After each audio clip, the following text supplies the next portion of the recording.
আপনারা দেখছেন 10 দিক 24 সেকেন্ড থেকে ঘন্টা, সত্য আমাদের পন্থা।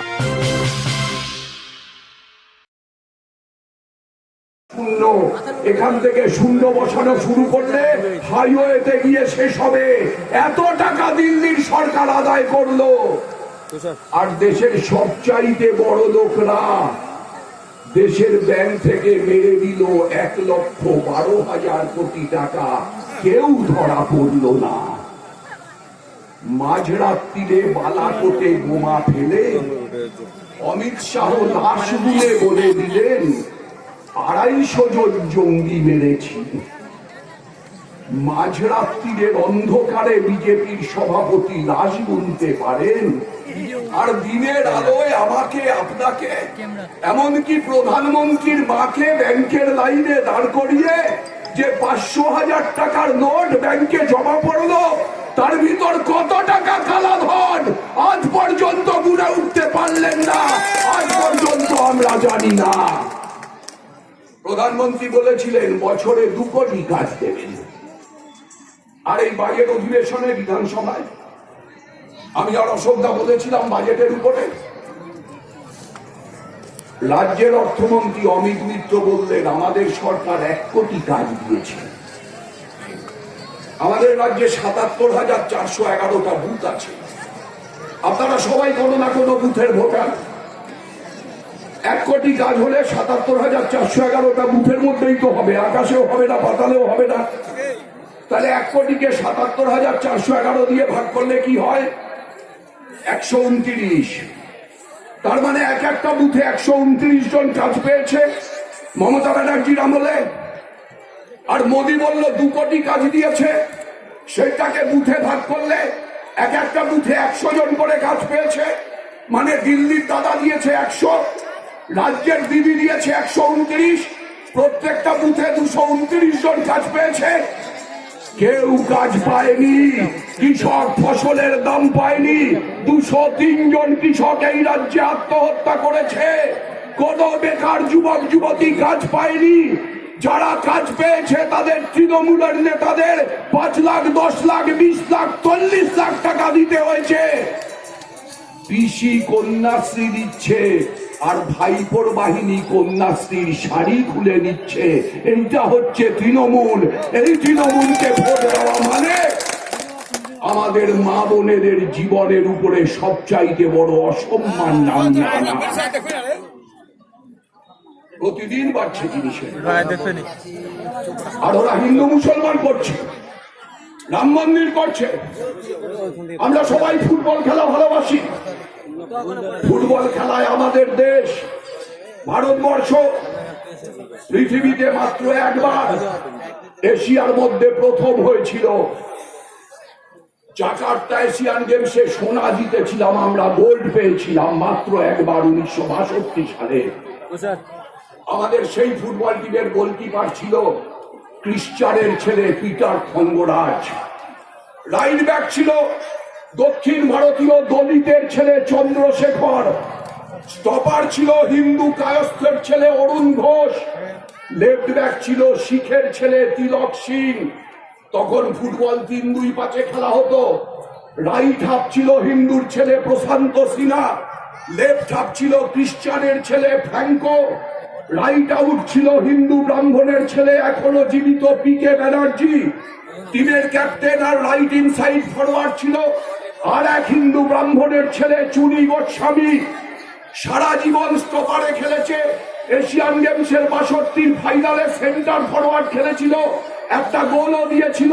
শিখের ছেলে journal Singh left inside forward ছিল, আর এক দক্ষিণ ভারতীয় হিন্দু ব্রাহ্মণের ছেলে তুলসীদাস বলরাম লেফট আউট ছিল মুসলমানের ঘরে জন্মানো ইউসুফ আলী। জার্নেল সিং প্রথম গোল দেওয়ার 12 মিনিট বাদে ক্রিশ্চানের ছেলে পিটার থঙ্গরাজের হাতে আসা একটা বল থঙ্গরাজ এগিয়ে দিয়েছিল দলিতের ছেলে চন্দ্রশেখরের পায়ে। চন্দ্রশেখর সেই বলটাকে বাঁদিকে শিখের ছেলে তিলক সিংকে পাস দিয়েছিল। তিলক সিং কিছুটা এগিয়ে বলটা নিয়ে সোজা মুসলমানের ছেলে ইউসুফ আলীকে পাস দিয়েছিল। ইউসুফ আলী সামনে পাস দেওয়ার মতো কাউকে না পেয়ে বলটা পেছনে ব্যাক পাস করেছিল। ক্রিশ্চানের ছেলে ফ্র্যাঙ্কো সেই বলটা পেয়ে রাইট আউটের জায়গায় পিকে ব্যানার্জিকে দেখে কিছুটা সামনে ফাঁকা জায়গা, পিকে ব্যানার্জির দিকে বলটা বাড়িয়ে দেয়। পিকে ব্যানার্জি বলটা নিয়ে কিছুটা এগিয়ে দুজন থাইল্যান্ডের প্লেয়ারকে ডচ করে সামনে তাকিয়ে দেখে গোলকিপার একটু এগিয়ে এসেছে। পিকে ব্যানার্জি বলটাকে গোলকিপারের মাথার উপর দিয়ে চালিয়ে দেয়, এগিয়ে থাকা গোলকিপারের মাথার উপর দিয়ে গিয়ে বলটা থাইল্যান্ডের জালে মিশে যায়। আর সাইড লাইনের ধারে দাঁড়িয়ে ভারতবর্ষের 3 রঙা পতাকা নিয়ে সারে জাহাঁ সে আচ্ছা হিন্দু সীতা হামারা বলে যে লোকটা চিৎকার করে উঠেছিল তার নাম ছিল রহিম সাহেব, মুসলমান, ওই ফুটবল দলের কোচ।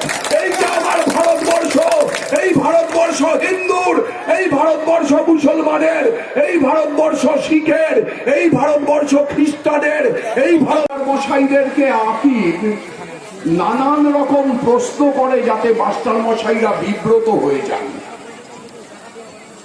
একদিন ইতিহাসের মাস্টার মশাই ক্লাসে এসে পড়াচ্ছেন মুসলমান আকবরের সঙ্গে হিন্দু রানা প্রতাপের যে যুদ্ধ হয়েছিল। আকিব হাত তুলল। মাস্টার মশাই বলল, কি তুই হাত তুললি কেন?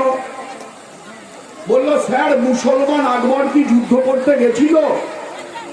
মাস্টার মশাই বলল, না। বলল, হিন্দু রানা প্রতাপ কি যুদ্ধ করতে গেছিল? মাস্টার মশাই বলল, না। আকিব বলল, মুসলমান হাকিম খান সুর, তাহলে স্যার এটা হিন্দু মুসলমানের যুদ্ধ হলো না রাজায় রাজায় যুদ্ধ হলো? কোনটা ঠিক? একদিন বিজ্ঞানের মাস্টার মশাই ক্লাসে পড়াচ্ছেন কার্বন হচ্ছে এমন একটা জিনিস যেটা নানা রকম রূপ ধারণ করে।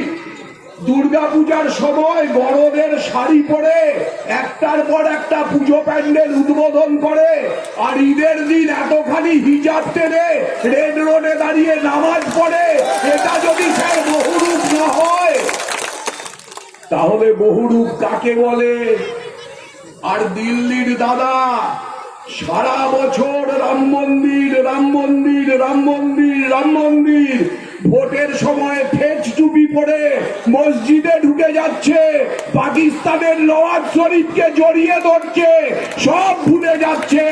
বহুরূপী স্যার। আমরা নিঃশ্বাস নেওয়ার সময় অক্সিজেন ভিতরে নিই আর কার্বন ডাই অক্সাইড ভেতর থেকে ছেড়ে দিই। কার্বন ডাই অক্সাইডে বিষ আছে বলে আকিব বলল, স্যার ওই দাদার দিদি আসলে কার্বন ডাই অক্সাইড, বিষ আছে স্যার, ভেতরে দেবেন না, ছেড়ে দিন, ছেড়ে দিন, যত পারেন বের করে দিন। এহেন আকিব একদিন, और हम चौकीदार होने के बाद दिल्ली का तिजोरी में किसी को हाथ नहीं लगने दूंगा। কি দেখলেন আপনি? চৌকিদার ঘুমলো আর দিল্লির তিজোরি থেকে 11,900 কোটি টাকা, আপনার টাকা আমার টাকা, ব্যাংকে জমা রাখা টাকা চুরি করে চৌকিদারের গুজরাটের বন্ধু হিরে ব্যবসায়ী নীরব মোদী লন্ডনে পালিয়ে গিয়ে ব্যবসা ফেলে বসলো। লন্ডন পুলিশ যখন তাকে অ্যারেস্ট করলো, লন্ডনের কোর্টে দাঁড়িয়ে বলল, আমি আসার আগে বিজেপির নেতাদের 1,456 কোটি টাকা গুনে গুনে দিয়ে এসেছি। এখন যদি ভারতে পাঠান, আবার মোদী প্রধানমন্ত্রী হলে আমি আবার এরোপ্লেনে করে চলে আসবো, কেউ বাঁচাতে পারবে না। চৌকিদার আমার সঙ্গে আছে, চৌকিদার চোর হ্যায়। দেশের যেখানে যেখানে প্রধানমন্ত্রী গিয়ে বলছেন আমি চৌকিদার, জনতা বলছে চোর হ্যায়। 1,46,000 কোটি টাকা। খবরটি ভালো লাগলে লাইক করুন, কমেন্ট করুন, শেয়ার করুন।